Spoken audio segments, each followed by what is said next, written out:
Hey Fearless Mods fans, it's Biff, and I know it's been a while since we've done anything on the STi, but today we're going to dig into a little problem I've been having. I was finding a puddle here in the garage. At first I didn't know exactly what that was. I was starting to get a little bit of a chime or a beep from the onboard diagnostic system, and it was hard to see it at first, but then finally I started catching a glimpse of it. It was the brake light coming on.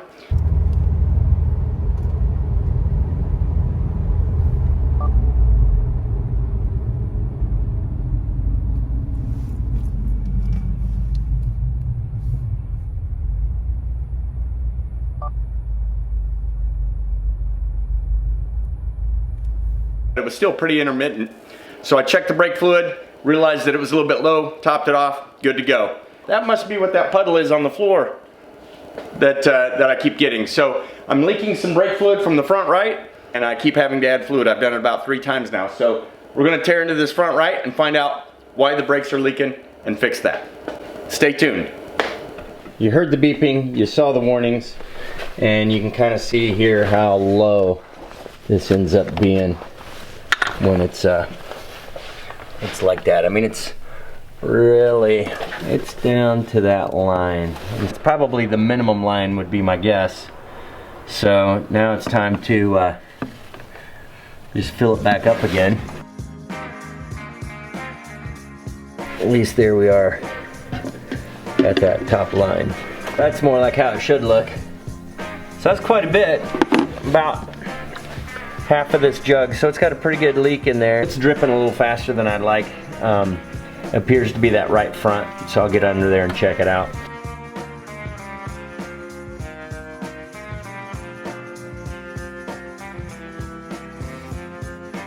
You can see right here, it's sitting in a puddle.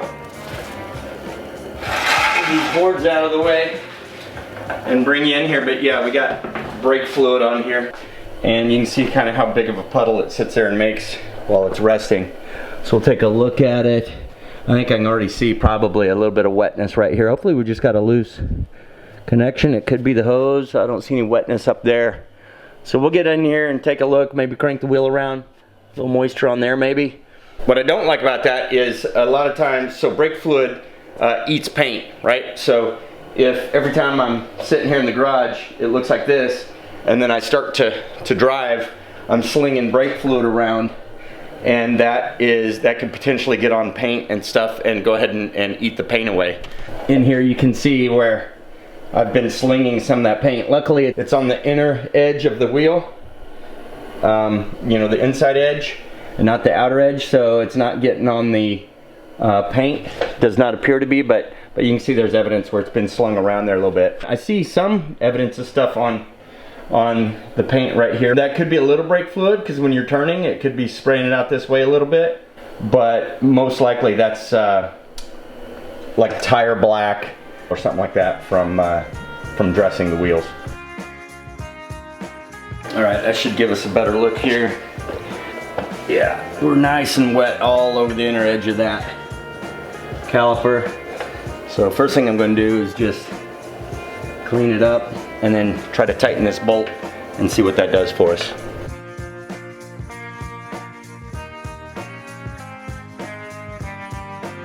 It's clearly bubbled up the paint on the caliper. Like I said, this stuff is bad for paint, and just to show you that I'm not kidding, you can see in there all of the bubbled up paint on the inner edge of the caliper.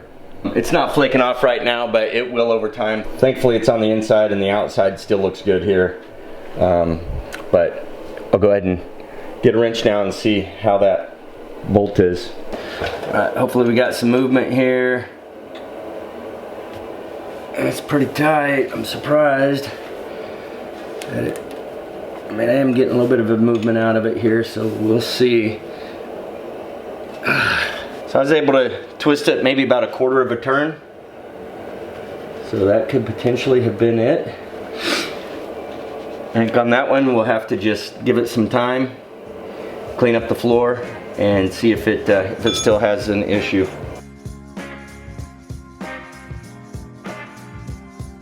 Oh boy. Wow. All right. If the other part didn't convince you that brake fluid dissolves paint, I would have never guessed the insides of these wheels were painted, but look at this. That's what that brake fluid has done over time. Sitting there and dripping on the inside of the wheel. Thankfully it didn't make it to the outside of the wheel. This stuff here is called Awesome. Got it from, I think, the dollar store. And it's a really good degreaser, kind of like emulsifies the grease. And so anyway, I'm just kind of spraying all this down to try to counteract any of this stuff and wipe it down. Yeah, look at that. Ooh, boy. Hope you can see this. That is no bueno.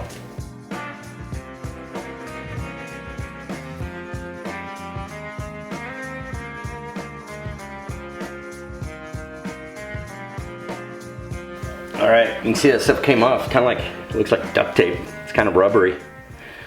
I don't know if it's like a powder coat or what. Just checking out to see if we lucked out. It looks like we did. I don't see any of the bubbliness coming forward. It's got a pretty good curb rash right here anyway. A couple of scuff on this spoke and a good curb rash. So if we ever go get them recoated, this will get all taken care of anyways. But I'm just glad for now that it didn't work its way in here. When it's on the car, you won't even notice that silveriness. But it's there, without a doubt. You can see it. So there's still a little bit of bubbliness that kind of gets up towards these spokes a little bit here and there, but it's not too bad. I've got most of it just so that it won't sit there and keep eating away. I don't think it would keep reacting like that, but at least I kind of got it cleaned off so it won't continue on its current course at least. Okay, I'm going to give it a quick check here. I want to get under here and take a better look at it. Okay, white napkin and no fluid on it. So what I'm going to do now is get in there, start it up, give it a couple hard presses on the brake, and see if any leaks occur. Okay. That still looks topped off, and those were some really hard presses. So let's see what our white napkin reveals here. Looks bone dry. So that quarter of turn might have been the culprit. It appears to have been the culprit. Wipe all over the place here, make sure we don't have any leaks coming out between the two halves of the caliper or anything like that. Nothing out of the bleeders. Nothing elsewhere on the line. Just a little bit of residual greasiness, but no liquid showing up on there. So I think we're good to go. I'm going to go ahead and slap it back together.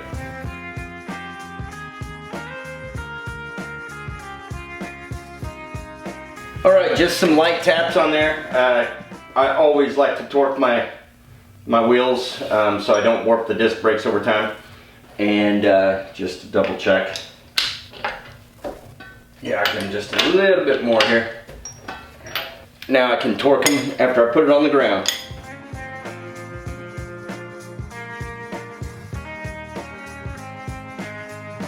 The manual says 89 foot-pounds.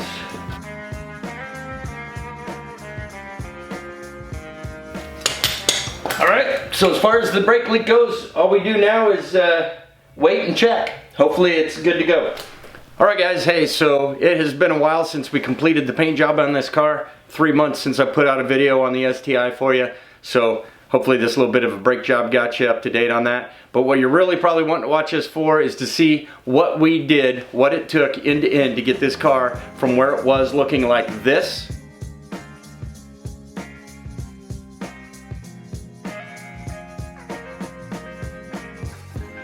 to 2 years later looking like this.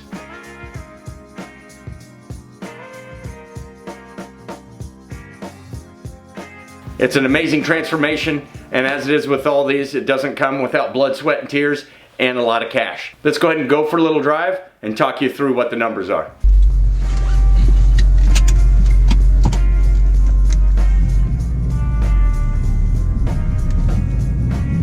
All right, so as you know, the STi has been a great learning experiment, if you will. This is my first rebuild project. Hopefully there's more to come, but and of course moving on to the modifications. This car was purchased in March of 2017, and I'm guessing it was somewhere approaching $40,000. A few months later, in July of 2017, the kid who got it apparently was trying to avoid a deer on the road, swerved to miss it, went off the road and hit a tree in the front left quarter panel and spun around, slapped the rear end, did other bits of damage. But the frame wasn't touched, the engine was good, just had battery acid all over it. So we've gone through the whole process of redoing all of the different body parts, getting a bunch of pieces from the salvage yard, as well as having a great sponsorship with Liberty Auto Subaru in Libertyville, Illinois. They've been fantastic through the process, and I'll give you some details on that here in a minute.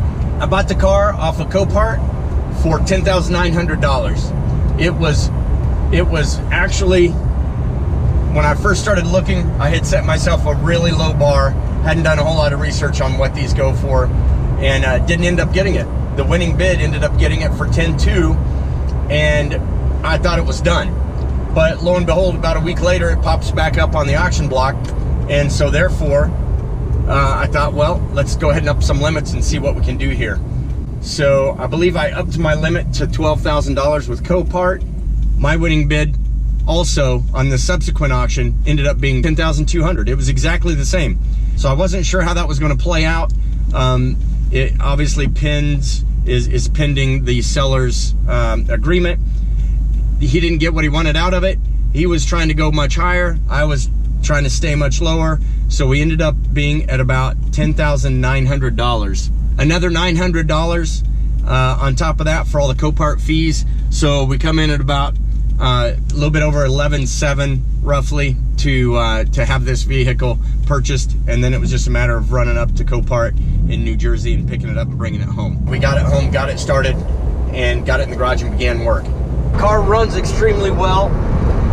Ever since we got the electrical problem fixed and we're able to go to full boost, this thing's it's a rocket ship, just factory. I mean, you can't complain about 305 horsepower to all four wheels. It's fantastic. So it's a whole lot of fun to drive.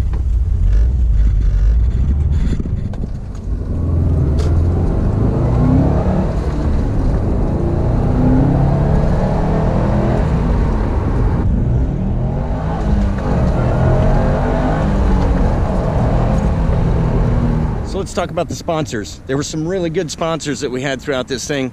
First and foremost being Liberty Auto Subaru in Libertyville, Illinois. Those guys have been with me from early on in the project, have been really good about shipping me things and talking to me on the phone and really taking an interest in the build. So huge shout out to Liberty Auto Subaru, and please check out www.subarupartwholesale.com to go in there, buy VIN, and get all of your needs that you have for your Subaru. It's a really good deal. The other one is Fortune Auto. Even though I don't include this as part of the build cost, because that is really one of the mods that substantially got me into a nice set of coilovers for this car that give it a great ride height and really make a huge difference on the drivability of this car. I only wish I could have had it back out at the autocross track to see how much better that performed. From a cost perspective, I just did some searches on this car, and for a 2017 today with approximately 30,000 miles on them, which I'm approaching, pricing all of them throughout the nation that are listed right now, the low end was about $25,000 for this car today, not on a salvage title, granted. The majority of them, there are about 45 of them across the nation, were between $28,000 and $29,000. If you add up everything that I've put into this car, that I've spent, I'm at about $25,400. So I'm a little bit over where they are. But for when I bought it, being a few months old and a current model year car at probably $37,000, $38,000 sticker value, if not more, that's a good place to be, picking it up for $10,900, putting all this work into it and being at $25,500. So the total value of the car, you can add about $2,000 of sponsorship and discounts and everything that I've gotten on it, and you're looking at about $27,500. Still overall kind of equal for the money for what we would have done if we'd have bought it brand new, but you cannot replace the experience of going through a build like this on your own, especially first time.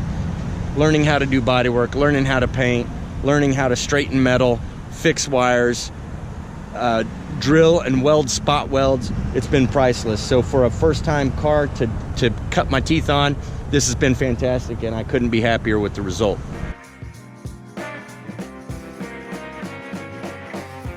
I absolutely love driving this car. It's a ton of fun. It had just under, I think it had 6,700 miles on it when I got it. It's got 29,700 on it now. So do the math. What's that? 23,000 miles I've put on the car. The amazing thing is, bought it, even though it wrecked in July, I bought it off Copart in October, picked it up, started work on it. You saw that we had it driving for the first time in the snow by December of 2017, and then by May of 2017 it was rebuilt to the point where I drove it to Ohio when I moved to Ohio. From there I continued to drive it for the whole last year as a, I like to call it a 3 or a 4 color car. I actually got quite used to it looking like that, and had no problem with it. But it is good to have it all one color now, which we did, as you know, in September of last year. So that got us to essentially right at the 2-year point of having completely rebuilt it and painted it and everything and got it back to factory, which was the goal.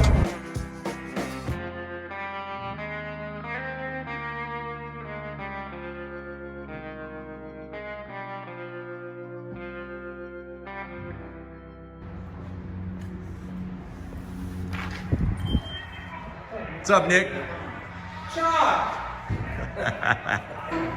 You know, I got to get the appropriate project beer. So how about a Falcon project? So what's next for the car? Well, you see it's done. We've already got everything back to factory. We've only done a couple of mods. There's some things that we can do for power. So, you know, maybe a relocation kit for the intercooler, maybe definitely exhaust, a cat back and a downpipe to get us some more power.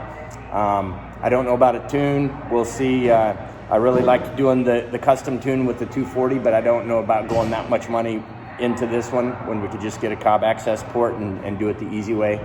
Maybe a Cobb with a tune. That might be a good way to do it. But like I said, this is a project car that I cut my teeth on. I'm going to keep cutting my teeth on it wherever I can.